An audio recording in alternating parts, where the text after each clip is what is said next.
The white-haired man beside her offered his handkerchief before Kira Pemberton even realized she was crying.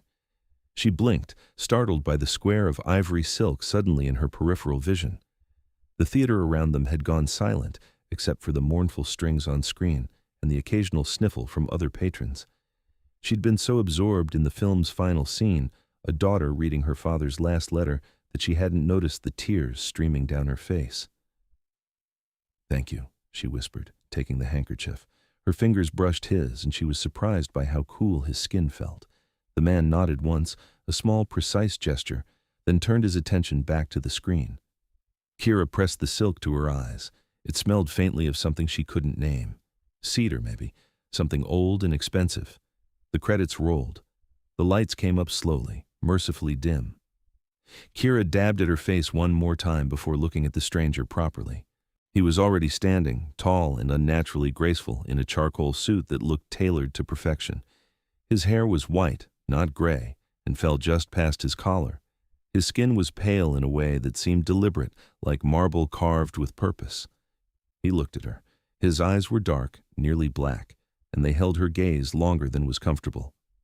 "Keep it," he said, gesturing to the handkerchief. His voice was quiet, accented in a way she couldn't place. European, certainly. Old European. Then he left, moving up the aisle while most of the audience was still gathering their coats and phones. Kira sat there clutching the handkerchief, feeling foolish. She'd cried through an entire movie while a stranger watched. The thought made her face hot. But then, she'd barely cried at all in the 8 months since David died. Her therapist had said that was normal. Shock took different forms. Grief didn't follow a schedule.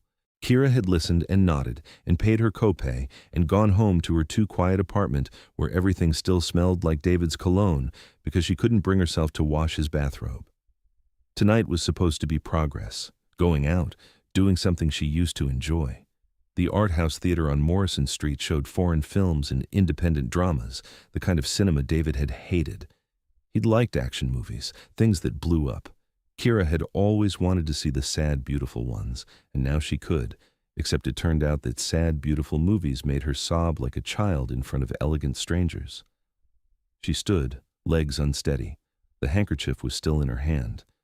She should have given it back. Now she'd have to get it cleaned, and she had no idea who he was. The lobby was clearing out. Cold November air rushed in every time someone opened the door. Kira pulled her coat tighter and stepped outside. The street was busy despite the late hour. Portland's downtown never really slept. She walked toward the bus stop, then stopped. The handkerchief was still clutched in her fist. There was a monogram stitched in one corner. She held it up to the streetlight. The letters were ornate, interwoven, O.A. She tucked it carefully into her purse. The numbness that had defined the last 8 months felt, for just a moment, like it had cracked. Not broken, just cracked. Enough to let something through. When she got home, she hung the handkerchief on her bathroom mirror where she'd see it every day. 3 days later, Kira took the handkerchief to a professional laundry service, the kind that handled delicate antiques and wedding dresses. The woman behind the counter examined it carefully, holding it up to the light. "This is real silk," she said. "Hand-stitched hem. This monogram is custom work." "Where did you get this?" "A friend," Kira said, which wasn't exactly true but wasn't exactly false either. "Some friend! This is worth more than my car!" Kira felt her stomach drop. She'd been carrying around something valuable like it was a tissue. "Can you clean it?" "I can. It'll take a week. We'll have to hand wash, air dry, press with a cool iron." The woman quoted a price that made Kira wince, but she paid it anyway. She couldn't explain why it mattered so much, only that returning it felt important, necessary. Like, if she could give this one small thing back, she might prove to herself that she was still capable of normal human interactions. The week crawled by. Work was the same as always. Kira managed social media for a small marketing firm, which meant she spent 8 hours a day being cheerful online while feeling nothing offline. Her co-workers had stopped asking how she was doing. They'd learned that she always said, "fine," with the same inflectionless tone. On Friday, she picked up the handkerchief. It came back pressed and folded in tissue paper, pristine as new. The woman had even steamed out a wrinkle Kira hadn't noticed. Now came the hard part. She had no idea how to find him. She went back to the theater that evening. The same girl was working the box office, a college student with purple hair and multiple face piercings. "I'm looking for someone who was here last Friday," Kira said. "The late showing of Letters from Tomorrow." He was tall, white hair, dark suit. The girl thought about it. "Oh, yeah, he comes in sometimes. Always alone, always sits in the same section, never buys concessions." "Do you know his name?" "No, but he'll probably be back. Guys like that are creatures of habit." She paused. "You could leave a note. I can give it to him if he comes in." Kira considered this. Writing a note to a stranger seemed ridiculous, but so did carrying his handkerchief around indefinitely.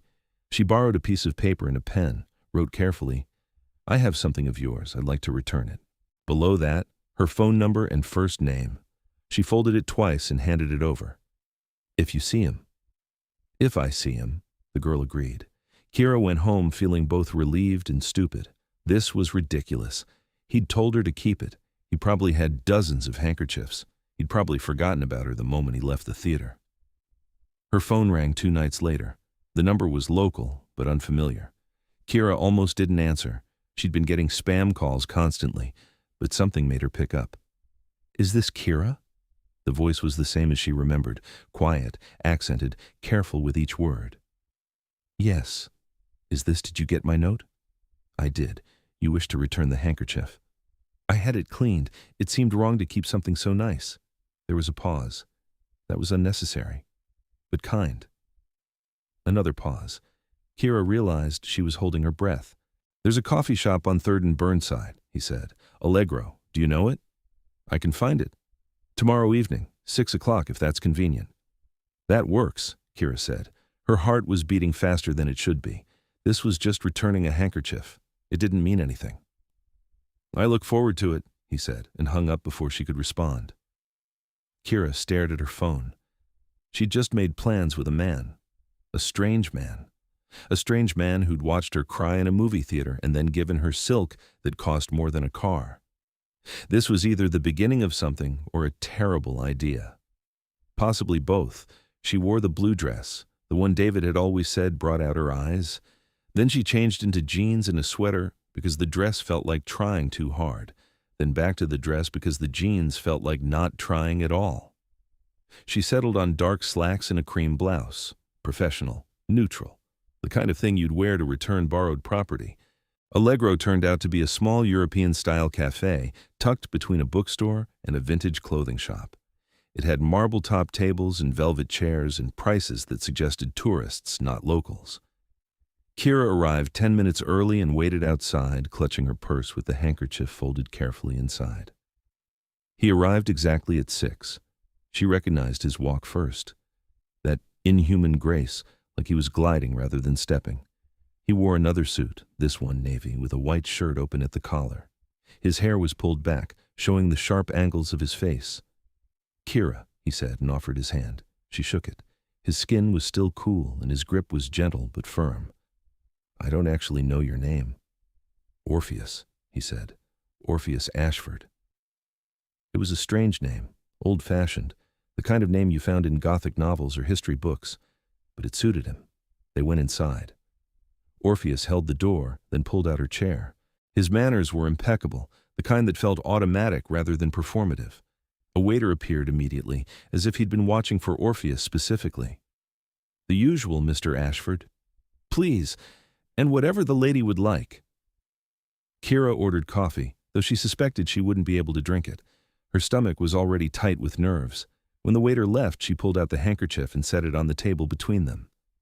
"Thank you again, for that night, and I'm sorry I kept it so long."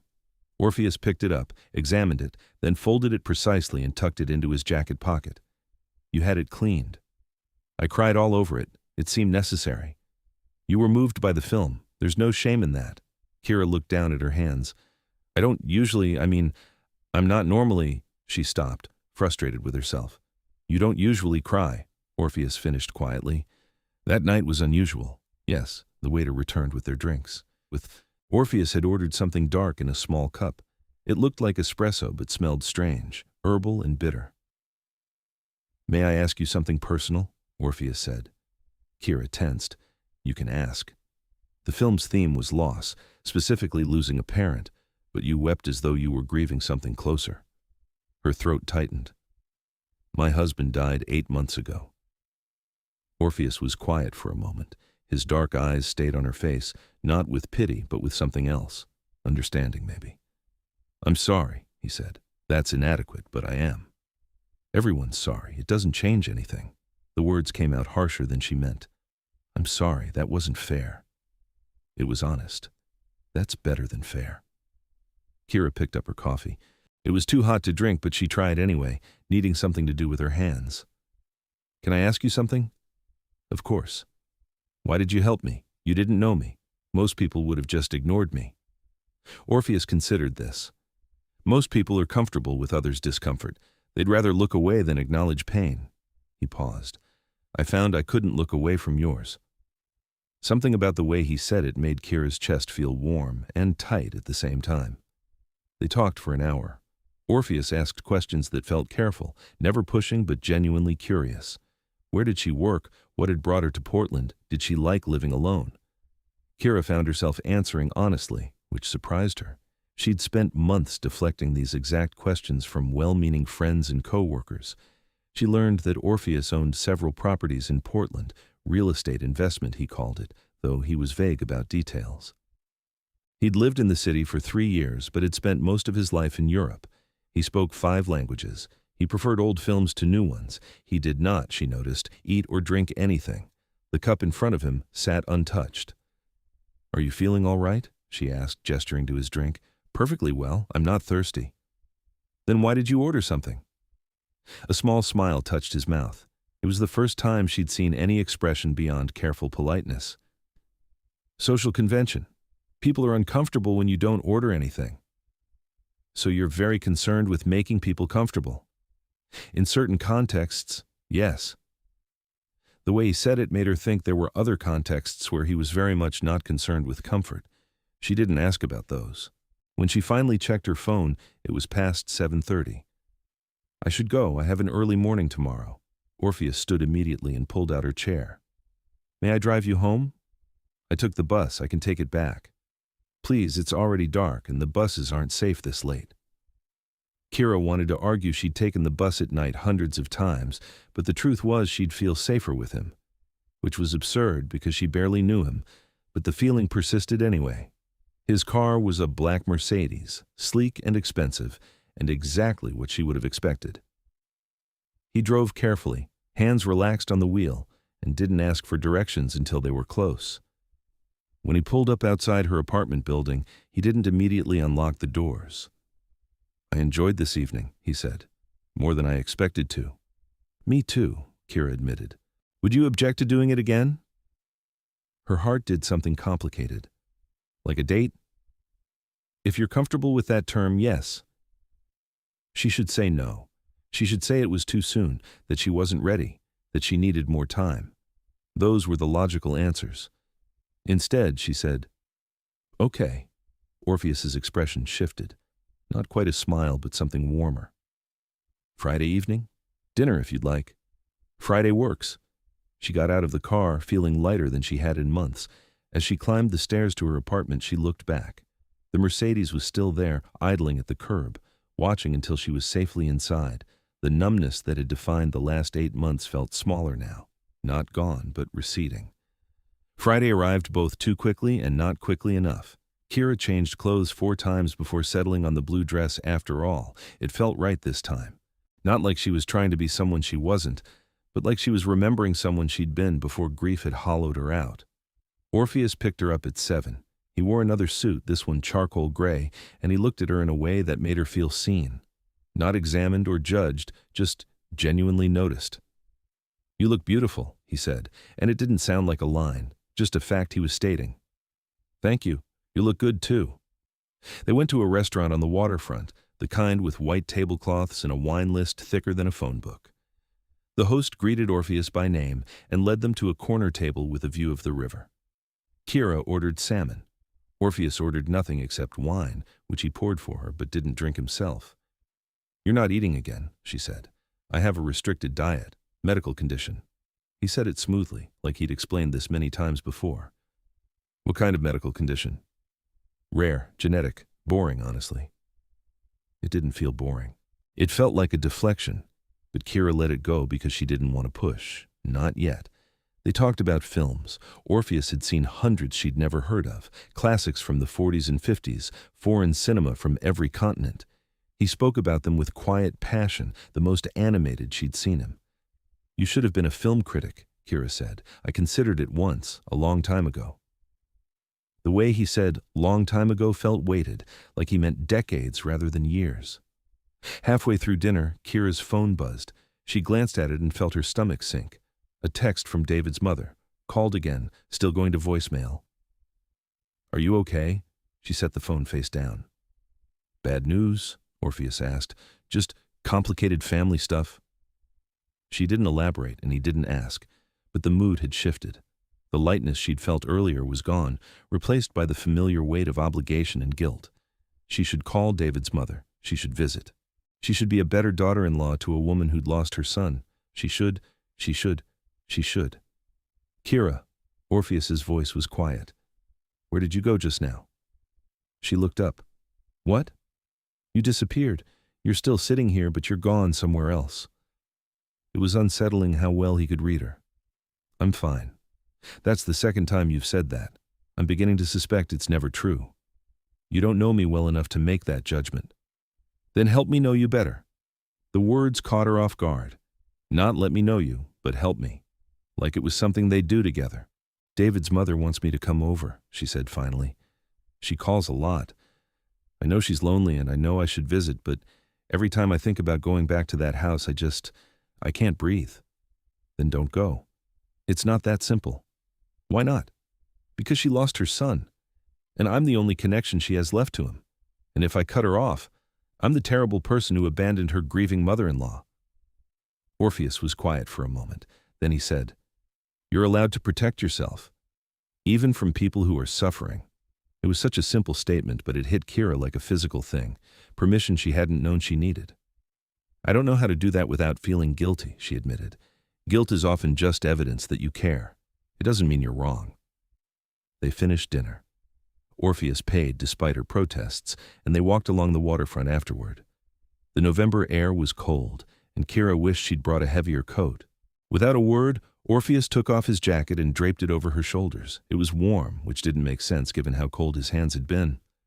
"Won't you be freezing?" she asked. "I don't feel cold the way you do."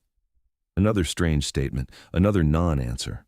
Kira was beginning to notice how many of those he gave.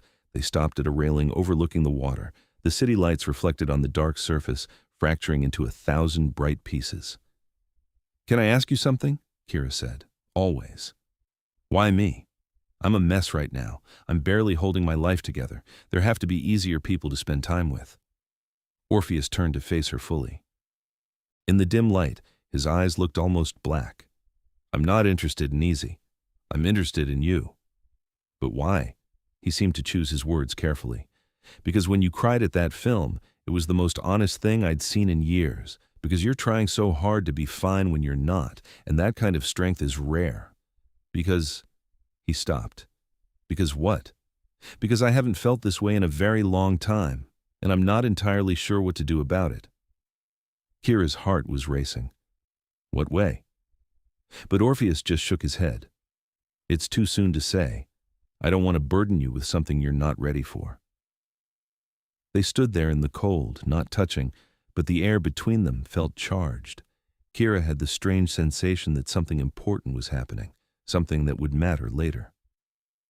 "I should take you home," Orpheus said finally. In the car, he drove slowly, like he didn't want the evening to end. When they reached her building, he walked her to the door. Thank you," Kira said. "For dinner, for listening, for the jacket." She started to shrug it off, but he stopped her. "Keep it tonight. I'll get it next time." Next time. The promise of it made her smile. "Okay, next time." She went upstairs, still wearing his jacket, and it wasn't until she was inside her apartment that she realized something odd. The jacket was warm, almost hot, like it was generating its own heat, and it smelled like that same indefinable scent from his handkerchief. Cedar and something older, something that didn't have a name. She hung it carefully in her closet next to David's bathrobe. That night, she slept better than she had in months. They fell into a pattern. Dinner on Friday, coffee on Tuesday afternoons. Sometimes they went to films at the Art House Theater, sitting in the same section where they had met. Orpheus always arrived exactly on time and always dressed immaculately. Kira started noticing things. Small things that individually meant nothing, but together formed a picture she couldn't quite see. He never ate. He explained it away every time, but after 3 weeks it was impossible to ignore. Medical condition, he'd said, but what kind of condition prevented someone from eating anything at all? He never met her during the day. Always evenings, always after sunset. When she suggested brunch once, he'd politely declined, said he had business obligations in the mornings. His skin was always cool. Not cold, but noticeably cooler than normal. And he never seemed to feel temperature the way she did. She'd seen him in the same light suits, even when Portland's November turned bitter, and he never so much as shivered. He didn't breathe the same way normal people did. She'd noticed it during a film. She'd glanced over and realized his chest wasn't moving. Then he'd shifted, and she'd seen him take a slow, deliberate breath like he'd remembered he was supposed to. One Tuesday in early December, she asked him directly. They were at Allegro again, their usual table by the window. Rain pattered against the glass, and the cafe smelled like cinnamon and coffee. "Orpheus," she said carefully, "I need to ask you something, and I need you to be honest with me." He set down his untouched cup. "All right. Are you sick? Like, really sick? Is that why you don't eat? Why you're always so pale?" Something flickered in his expression. Not surprise exactly, more like resignation. "No," he said quietly. "I'm not sick." "Then what is it? Because I've spent enough time with you now to know that something's different, and you keep deflecting, and I'm tired of pretending I don't notice." Orpheus was silent for a long moment. The noise of the cafe continued around them, but their table felt isolated, like they were alone. "If I tell you," he said finally, "you may not want to see me again. That's my risk to take. And if I tell you, you have to promise me something first." "What?" "That you'll let me explain fully before you react, and that you'll allow me to take you somewhere private before I do. Not for any sinister reason," he added quickly, "but because this conversation shouldn't happen in public." Kira's heart was beating faster. A small voice in her head said this was dangerous, that she should walk away now, but a louder voice said she trusted him. Against all logic, she did. "Okay," she said.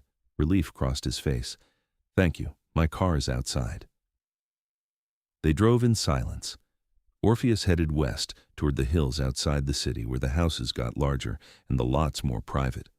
The rain had picked up, turning the windshield into a blur of water and refracted light. He turned down a long driveway that wound through old growth trees.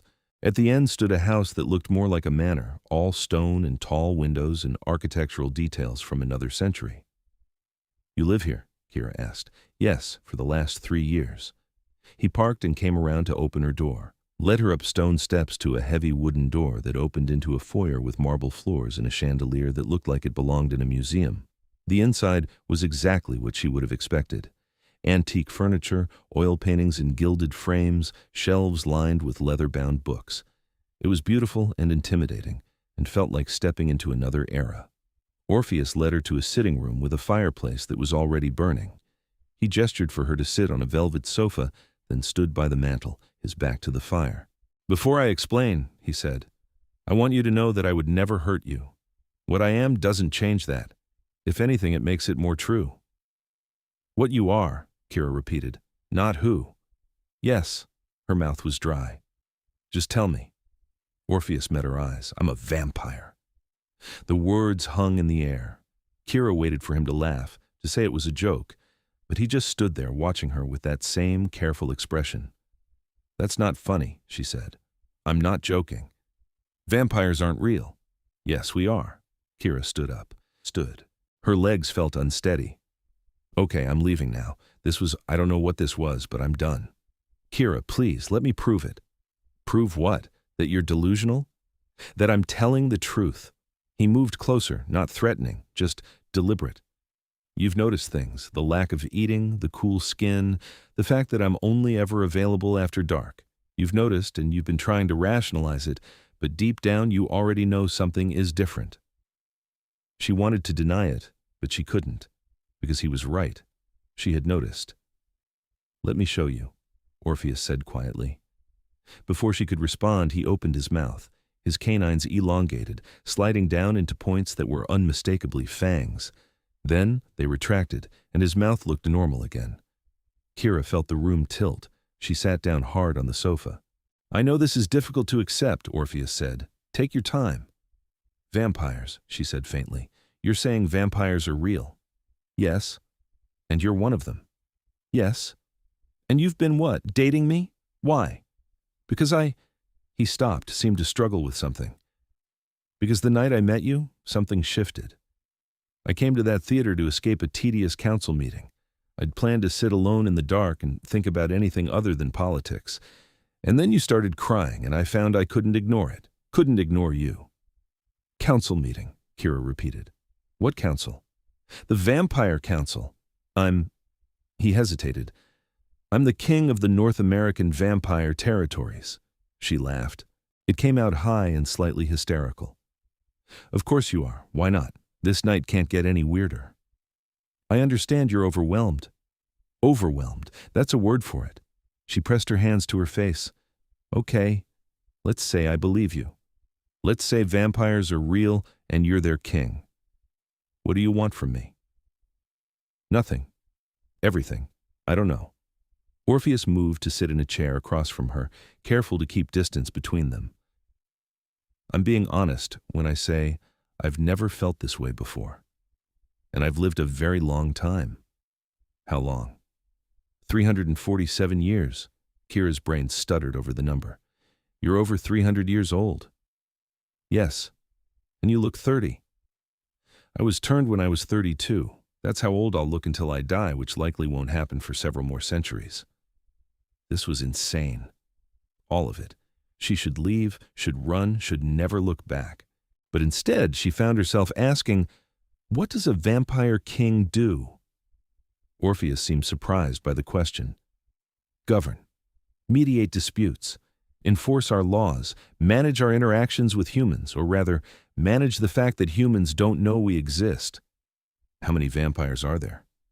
"In North America, approximately 40,000.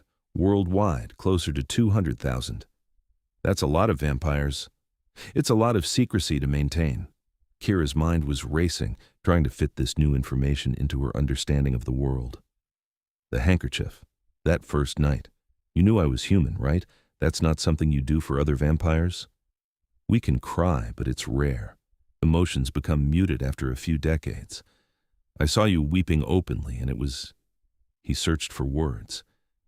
It was like seeing color after years of gray. Something about that image hurt her chest. "So, I'm what? A curiosity? Something interesting because I'm still human enough to feel things?"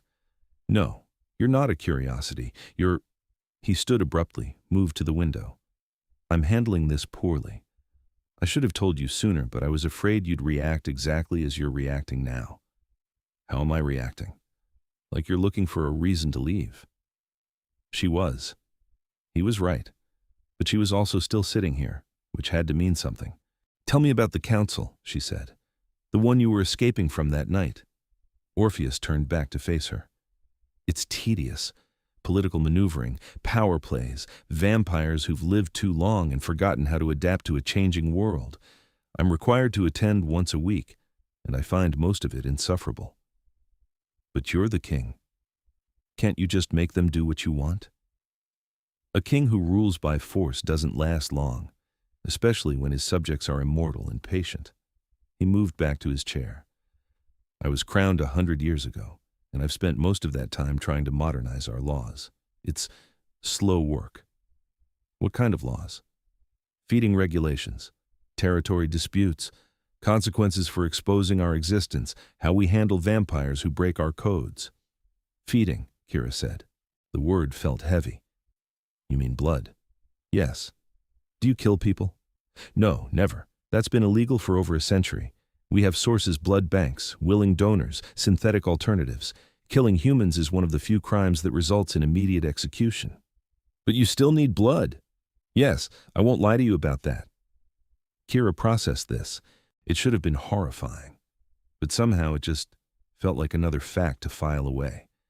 Have you ever wanted it with me, I mean? Orpheus's expression turned sharp. No, not in the way you're implying. Your blood doesn't call to me. You do, but not because of what you could provide. Because of who you are. And who am I? Honest. Grieving. Trying so hard to be strong when you feel broken, beautiful in a way that has nothing to do with appearance. He leaned forward. I fell in love with you that first night, Kira. I didn't mean to. I didn't expect to. But I looked at you crying over a film about loss, and I realized I'd spent 2 centuries feeling nothing, and suddenly I could feel everything. The words should have been too much.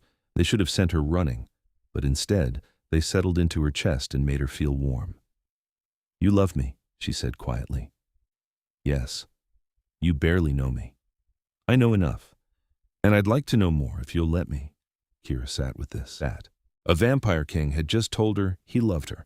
Her life had officially become a strange movie.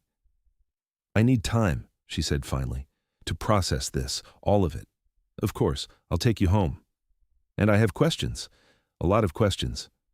I'll answer all of them. She stood. Her legs were steadier now. This doesn't mean I'm saying yes to anything. I just need time to think. I understand. The drive back to her apartment was silent.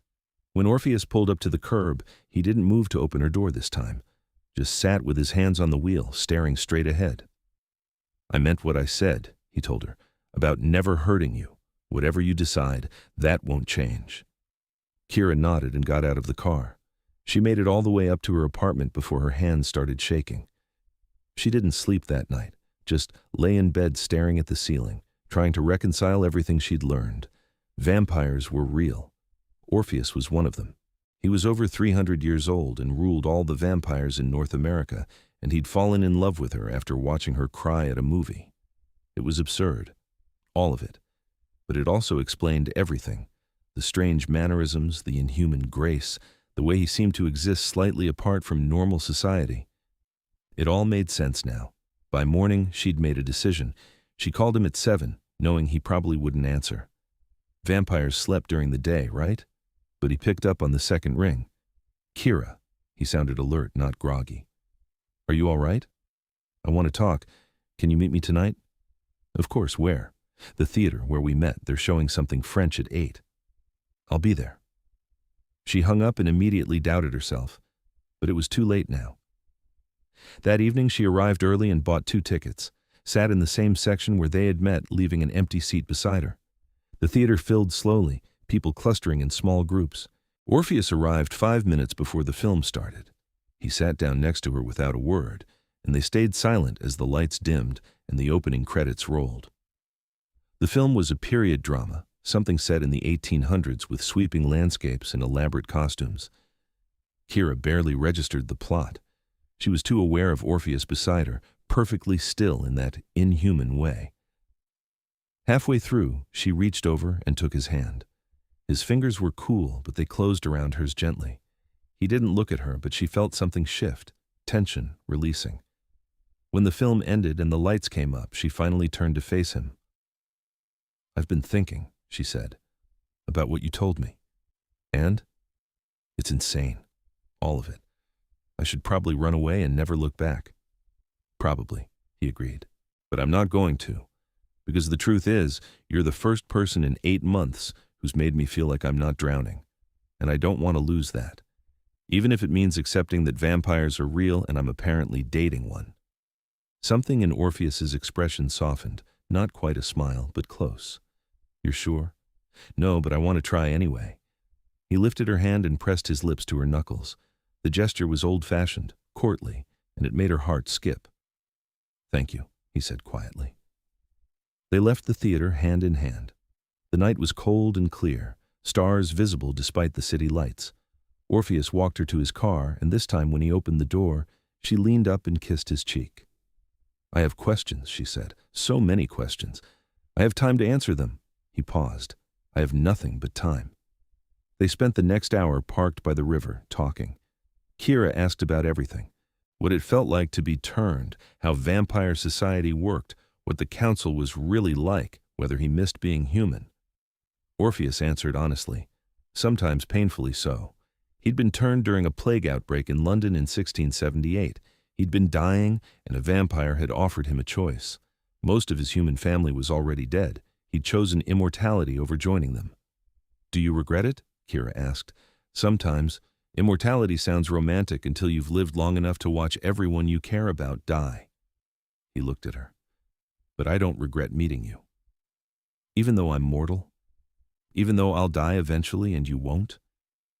Especially because of that. Mortality makes everything sharper, more real. You feel things I've forgotten how to feel." It was the saddest thing she'd ever heard. "That sounds lonely." "It has been. For a long time." She leaned against him. His arm came around her shoulders, and they sat there watching the water. "There's something else," Orpheus said after a while. "Something I need to tell you." Kira's stomach tightened. "What?" "The council knows about you, about us." "How?" "Because I've been different since we met, distracted. I've missed meetings, delegated responsibilities I normally handle myself. They noticed." "Is that bad?" "It's complicated. Some of them think it's dangerous for a king to be involved with a human. They worry it makes me vulnerable." "Vulnerable to what?" "To caring more about you than about vampire interests, to making decisions based on emotion rather than logic." He tightened his arm around her. "They're not entirely wrong." Fear spiked through her. "Are you in danger?" "No, I'm the king. They can't move against me without significant support, which they don't have. But you could be." The words made her cold. "Someone might hurt me to get to you." "It's possible. That's why I need you to be careful. Don't go out alone late at night. Tell me if you notice anyone following you. And if anything feels wrong, call me immediately." This was a side of vampire politics she hadn't considered. "Maybe this is a bad idea. Maybe I should—" "No!" His voice was sharp. "Don't finish that sentence. I won't let anyone hurt you, Kira. I swear it. You can't control everyone. I can try, and I have resources most vampires don't." She believed him. More, she trusted him, which was perhaps foolish but felt true anyway. They talked until midnight, when Orpheus insisted on taking her home. He walked her to her door and waited until she was inside before leaving. Kira locked the door and leaned against it, heart racing. She'd just agreed to date a vampire king who was being questioned by his council for caring about her. This was either the most romantic thing that had ever happened to her or the stupidest. Possibly both. December passed in a blur of stolen evenings and long conversations. Orpheus was careful, almost paranoid about her safety. He insisted on driving her everywhere, showed up unannounced to walk her home from work, and generally acted like a bodyguard masquerading as a boyfriend.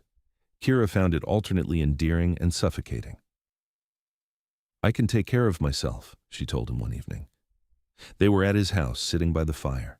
She'd been spending more time there lately. It felt safer somehow, even though logic said being alone with a vampire in his isolated mansion should be the opposite of safe.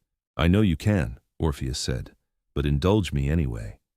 This is about the council, isn't it? You're worried someone's going to come after me." "Yes." "Has something happened?" He hesitated. "There have been rumblings. Nothing concrete, but enough to make me cautious." "What kind of rumblings?" "Complaints that I'm neglecting my duties, suggestions that a king distracted by a mortal is a weak king, thinly veiled threats about reminding me where my loyalties should lie." "And where should they lie?" "With my people, with vampire interests." He looked at her. "But I find I care more about keeping you safe than about appeasing them." Kira processed this. "You're risking your position for me." "I'm making a choice. There's a difference."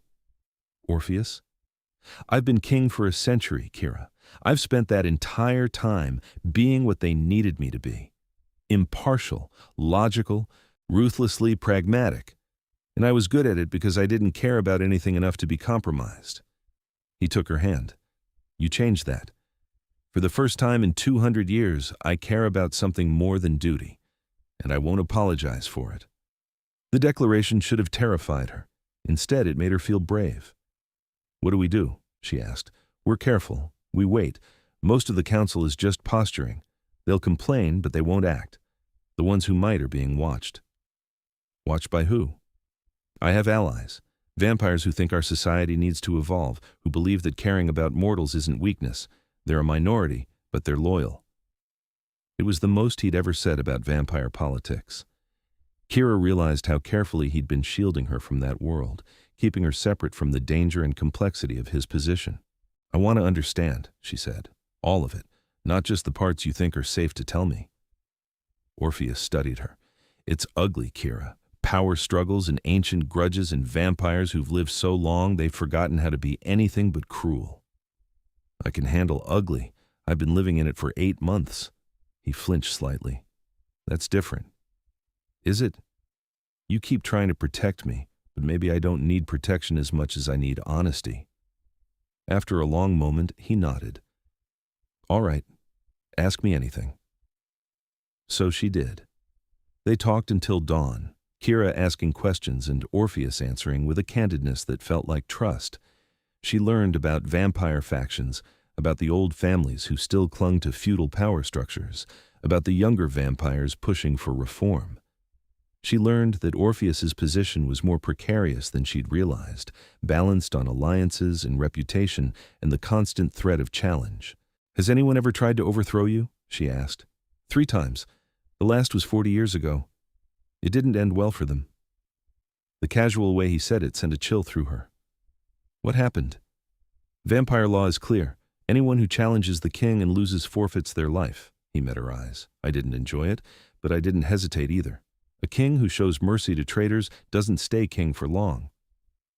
This was the other side of him, the one that had ruled for a century through a combination of intelligence and necessary ruthlessness. It should have scared her.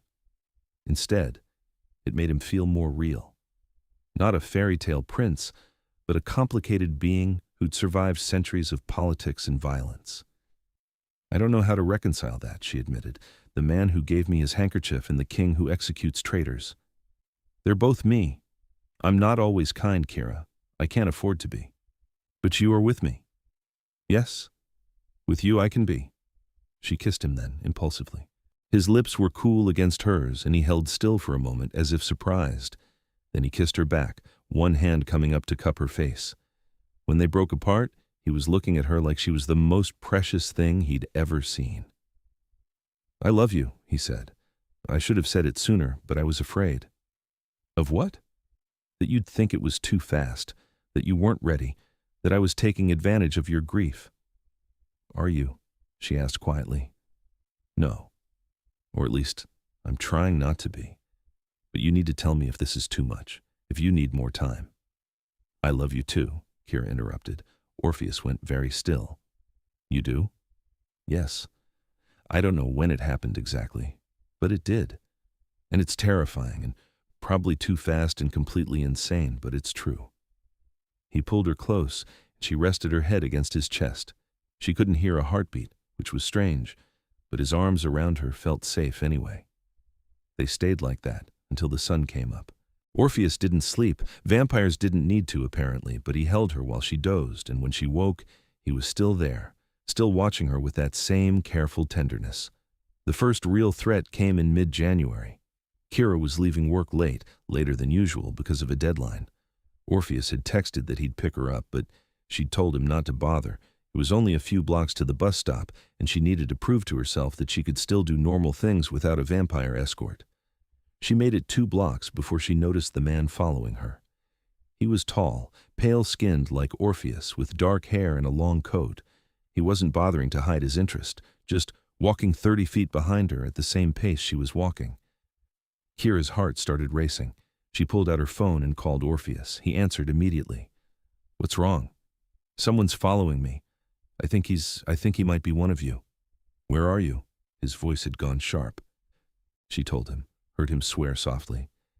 "Keep walking. Stay on the main street where there are people. I'm 10 minutes away." "What if he won't hurt you, not in public. Just keep moving and stay on the phone with me." Kira walked faster.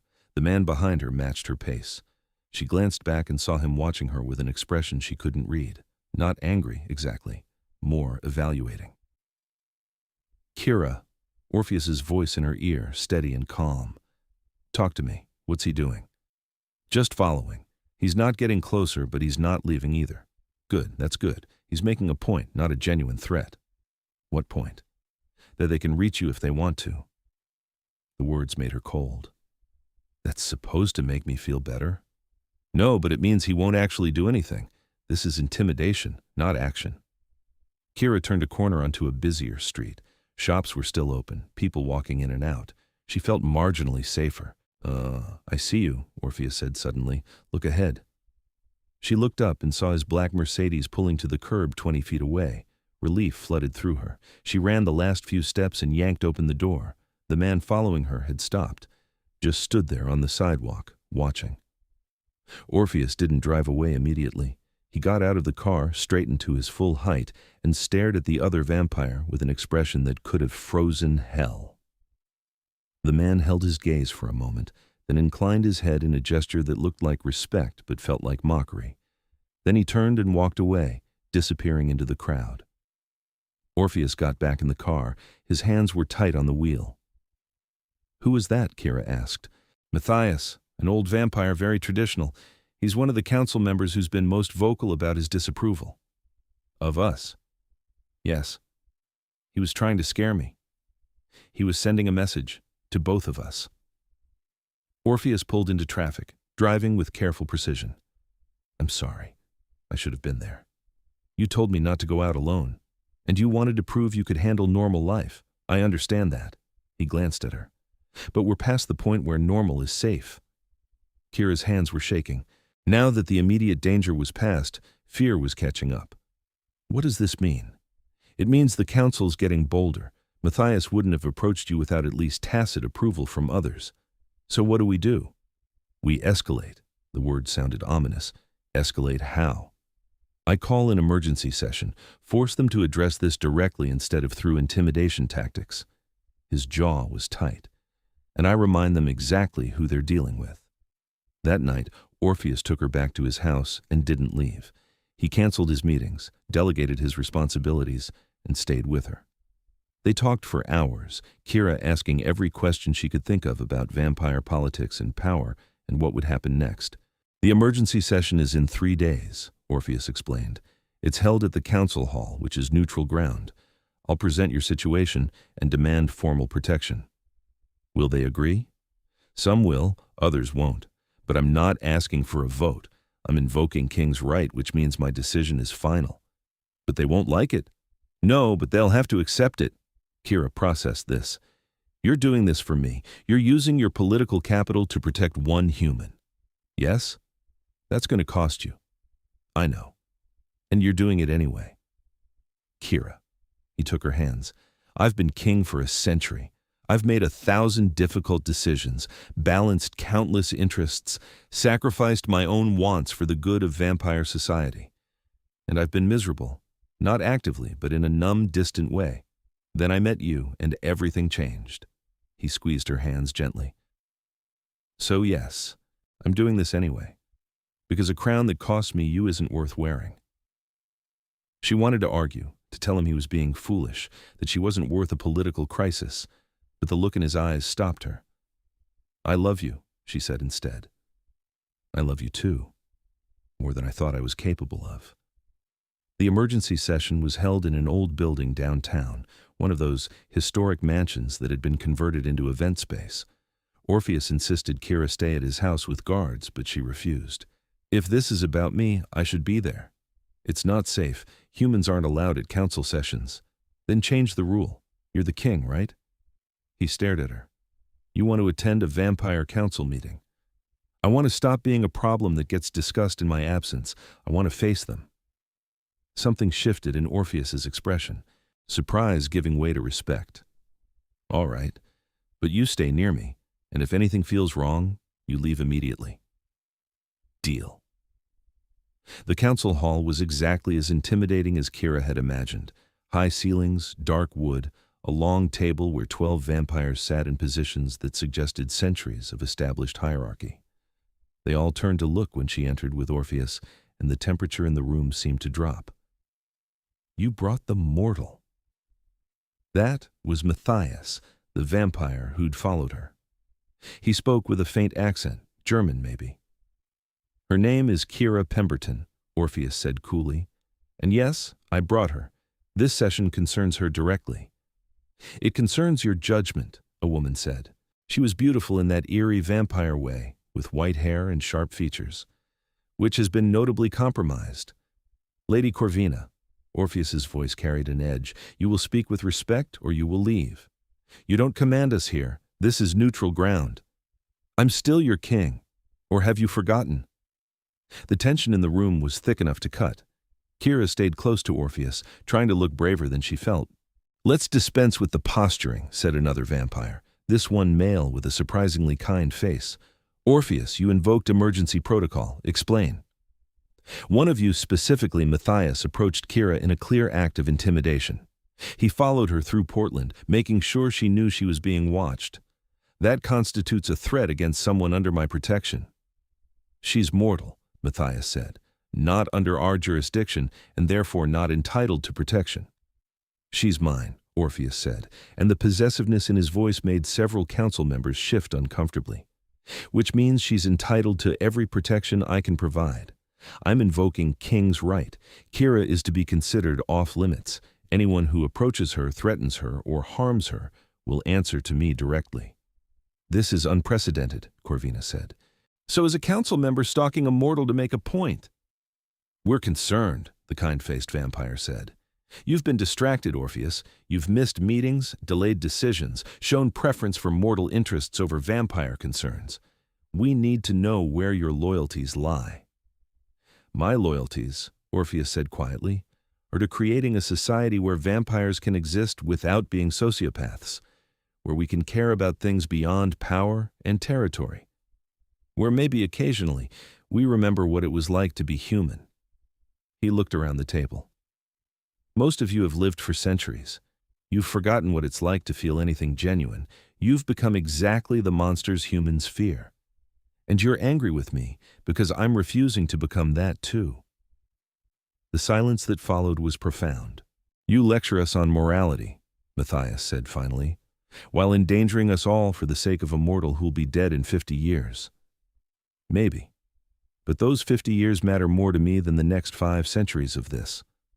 Orpheus gestured at the table. "If that makes me a bad king, challenge me. Otherwise, accept my decision and move on." No one spoke. Kira held her breath. Finally, the kind-faced vampire nodded. "King's right is invoked. The mortal is under royal protection. Does anyone wish to challenge?" The silence stretched. Then, one by one, the council members shook their heads. Even Matthias, though his expression was sour. "It's settled then," Orpheus said. He took Kira's hand. "We're done here." They left together, and Kira didn't breathe properly until they were outside in the cold night air. "You did it," she said. "We did it." He pulled her close. "You were brave in there." "I was terrified." "Bravery isn't the absence of fear. It's acting despite it." They went back to his house. Orpheus was quiet during the drive, processing what had happened. When they got inside, he pulled her into his arms and just held her. "What now?" Kira asked against his chest. "Now they leave you alone, or they deal with me." "And you? What does this mean for you?" "It means I've drawn a line. Some of them will respect it. Others will see it as weakness." He pulled back to look at her. "But I'd make the same choice again." Kira kissed him, pouring everything she felt into it, gratitude and love and the bone-deep relief of knowing she was safe. When they broke apart, Orpheus was looking at her with an intensity that made her shiver. "Move in with me," he said. "What?" "Move in. Here. It's safer, and I don't want to be apart from you. Not anymore." It was too fast. They'd only known each other 3 months. But Kira found herself nodding anyway. "Okay," she said. "Yes." Moving into a vampire king's mansion was surreal. Kira kept her apartment for the first month, just in case, but gradually she brought more things over. Clothes, books, the few possessions that had survived David's death, and her months of grieving. Orpheus gave her an entire wing of the house, 3 rooms that she could do whatever she wanted with. She turned one into an office, one into a reading room, and kept the third empty because she liked having space that wasn't defined yet. Living together revealed new layers to both of them. Kira learned that Orpheus was meticulous about everything, that he read voraciously, that he played piano beautifully at 3 in the morning when he thought she was sleeping. She learned that he was gentle in ways that had nothing to do with physical strength, that he listened more than he talked, that he took her happiness seriously as a personal responsibility.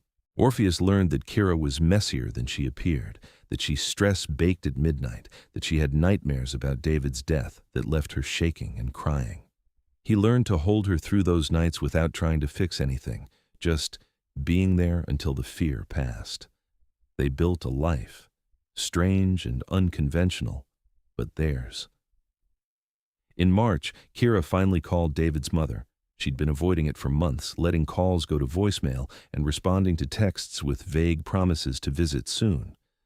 But living with Orpheus had given her something she'd been missing, the emotional space to deal with her grief properly. "I need to do this," she told Orpheus one evening. They were in the library, Kira curled up on the sofa with a book she wasn't really reading. "Do you want me to come with you?" "No, this is something I need to do alone." She paused. "But thank you for offering." She drove to David's mother's house on a Saturday afternoon. It was in a suburb 40 minutes outside Portland, a modest 2-story with a garden that looked like it needed tending. David's mother answered the door looking older than Kira remembered, thinner, grayer, worn down by grief. "Kira," her voice broke on the name. "You came. I'm sorry it took so long." They sat in the living room. Photos of David covered every surface, frozen moments from a life cut short. Kira felt the familiar ache in her chest, but it didn't overwhelm her the way it used to. "I've been worried about you," David's mother said. "You stopped calling, stopped visiting. I thought maybe you'd moved on."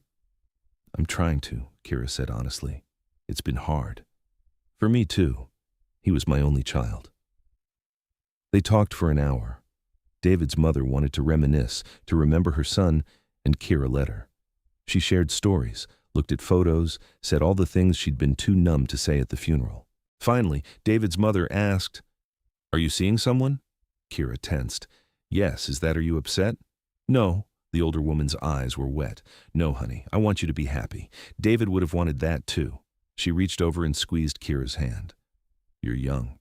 You have your whole life ahead of you. Don't let grief steal that." Permission she hadn't known she needed. Kira felt something loosen in her chest. "Thank you," she whispered. She left feeling lighter. The grief was still there, but it wasn't crushing anymore, just present, manageable, part of her history rather than her entire identity. When she got back to Orpheus's house, she found him in the music room playing piano, something classical and melancholy. He stopped when she entered. "How did it go?" he asked. "Better than I expected." She sat beside him on the bench. "She gave me permission to move on. I didn't realize how much I needed that." "You didn't need permission, but I'm glad you have it anyway." Kira leaned against him. "Play something happy." He did. Something bright and complex, his fingers moving over the keys with that same inhuman precision. Kira closed her eyes and let the music wash over her. This was healing, she realized, not forgetting David, but making room for something new alongside the grief. Room for love, for hope, for a future she'd thought she'd lost. Summer came. Portland burst into green and warmth, and Kira discovered that vampires could go out during the day if they were careful. Orpheus wore long sleeves and stayed in shadows, but they could walk through parks and visit outdoor markets as long as he avoided direct sunlight. "It's not comfortable," he admitted one afternoon. They were at a farmer's market, browsing stalls under fabric canopies. "But it's worth it to see you happy." Kira was looking at handmade pottery, considering a bowl for the kitchen. The vendor was explaining the glazing process, and Kira was only half listening because she was too aware of Orpheus beside her, present in daylight for her sake. She bought the bowl. They walked through the market hand in hand, and Kira felt something she hadn't felt in over a year. Uncomplicated happiness. "Thank you," she said as they left, arms full of produce and artisan bread. "For what?" "For this. for coming out in the daytime even though it's uncomfortable, for trying.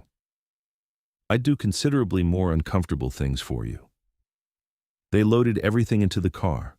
Orpheus drove them home carefully, and Kira realized this was what normal looked like now, a vampire king and a mortal woman building a life together, one small moment at a time. That evening, Orpheus had a surprise for her. He led her out to the back of his property, where there was a garden she'd never noticed. It was hidden behind tall hedges, private and beautiful, with flowering plants and a small fountain. In the center was a bench. On the bench was a box. "What's this?" Kira asked. "Open it." Inside was the handkerchief, the same one he'd given her that first night in the theater. It had been cleaned and pressed, and it still smelled like cedar. "I thought you'd want it back," she said, confused. "I do, but I want to give it to you properly this time." He took it from the box and pressed it into her hands, closing her fingers around the silk. "That night, I gave you this without knowing what it would mean, without knowing you'd change my entire existence.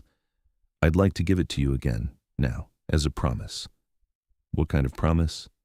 "That I'll be there for your tears and your joy, that I'll keep you safe, that I love you more than I thought possible." He knelt, which was absurd and perfect. "Kira Pemberton, will you marry me?" The world stopped. Kira stared at him, at this centuries-old vampire king on one knee in a garden, offering her not a ring but a handkerchief. "Yes," she said, and she was crying again, but this time from happiness. "Yes, of course, yes." Orpheus stood and kissed her, and the handkerchief was crushed between them, silk and tears and the promise of forever. They were married in September, a small ceremony in the garden with only a handful of guests. Vampire law didn't recognize human marriages, but Orpheus didn't care. They did it anyway, making promises to each other that mattered more than any legal document. Kira wore a simple dress, white with lace sleeves. Orpheus wore a dark suit and looked at her like she was the sun, which was ironic, given that he couldn't tolerate actual sunlight, but the metaphor still worked. The kind-faced council member officiated. His name was Edmund, and he'd become something like a friend over the past months. He spoke about love transcending time, about choosing happiness despite impossible odds. When it was over, when they were officially married in every way that mattered, Orpheus pulled the handkerchief from his pocket and dabbed at Kira's tears. "You're crying at our wedding," he said softly. "Happy tears," Kira said.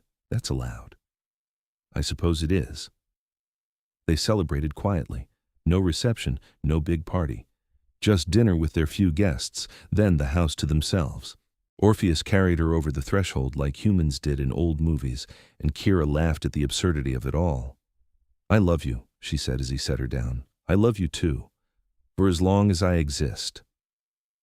They danced in the library, just the two of them. No music except what Orpheus hummed. Kira rested her head against his chest where a heartbeat should have been, and felt nothing but contentment. This was her life now. Strange and unconventional and absolutely perfect. The first year of marriage was an adjustment. Kira learned to navigate vampire society, attending functions when required, and staying silent when politics got too complex. She learned which council members were allies and which merely tolerated her existence. She learned to read the subtle signs of vampire communication, the gestures and silences that meant more than words. Orpheus learned to be vulnerable in ways he'd avoided for centuries. He told her about his human life, about the family he'd lost, about the loneliness that had defined his immortality. He let her see him weak, uncertain, afraid of losing her. They argued sometimes, about her safety, about his overprotectiveness, about the fundamental differences between mortal and immortal perspectives. But they always worked through it, finding compromises that satisfied neither, but worked for both. In their second year, Kira started a foundation. Orpheus bankrolled it, and she ran it, providing support for widows and widowers navigating grief. It gave her purpose beyond being the vampire king's wife, and Orpheus supported it completely. "You're helping people," he said one evening, watching her work on grant applications. "It's remarkable. It's necessary. I know what it's like to drown in grief. If I can help even one person feel less alone, it's worth it." The foundation grew. Kira hired staff, expanded programs, and became known in grief counseling circles as someone who understood loss intimately. She never mentioned that she was married to a vampire, but she didn't hide her happiness either. People noticed, asked how she'd moved forward after David's death. Kira always said the same thing.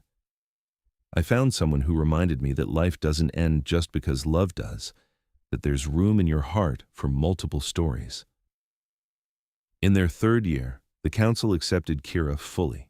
Not just tolerated, but accepted.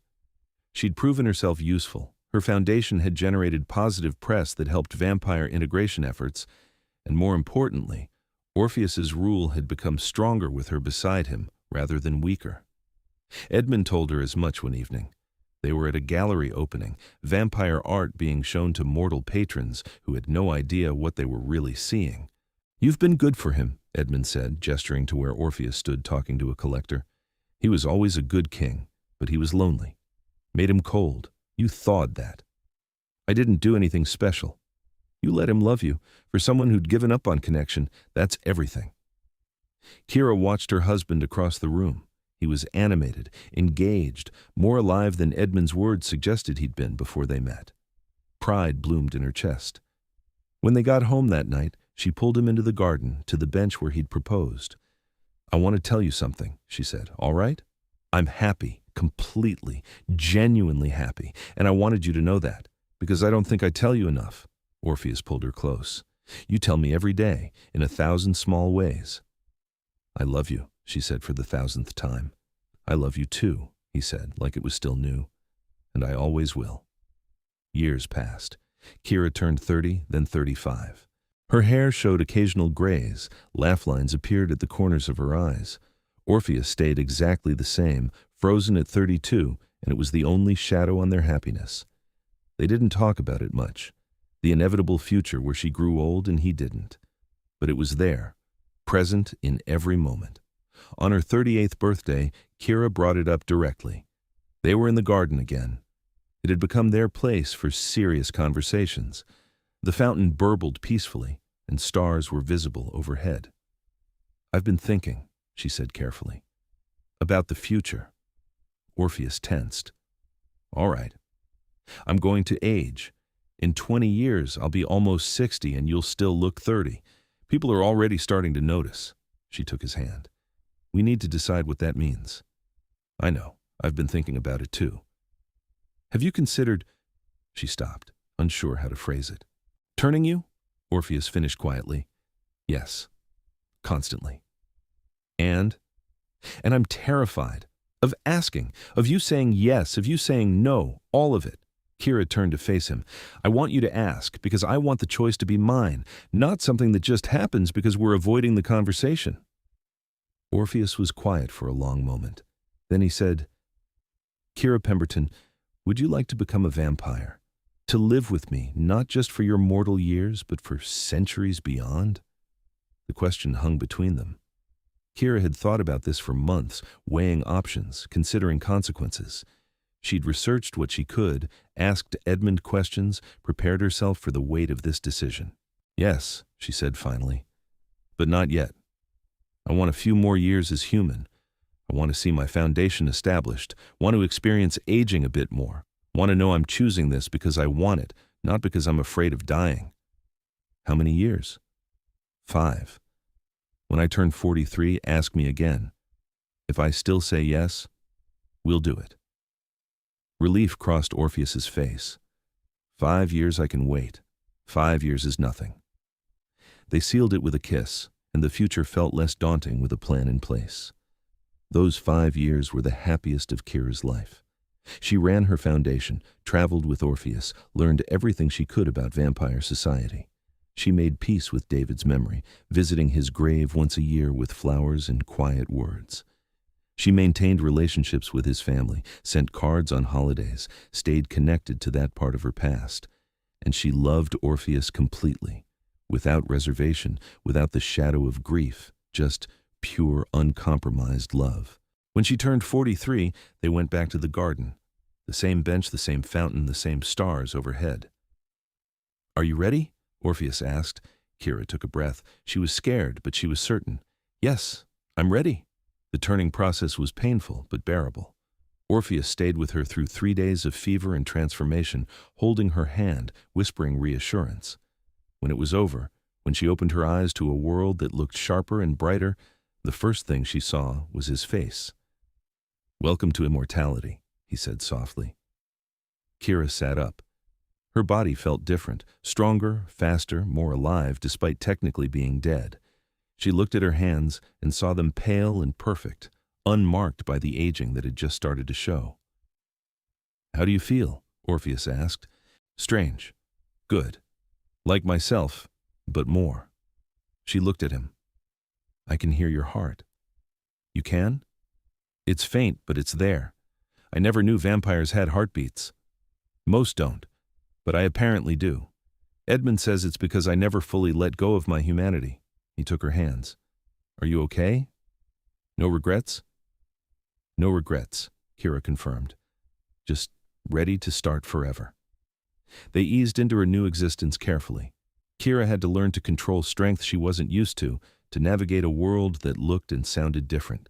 She had to learn to feed, which was awkward and strange, but manageable with Orpheus guiding her. The hardest part was learning to slow down. Mortal urgency had driven her for 43 years, but now she had time. Centuries of it.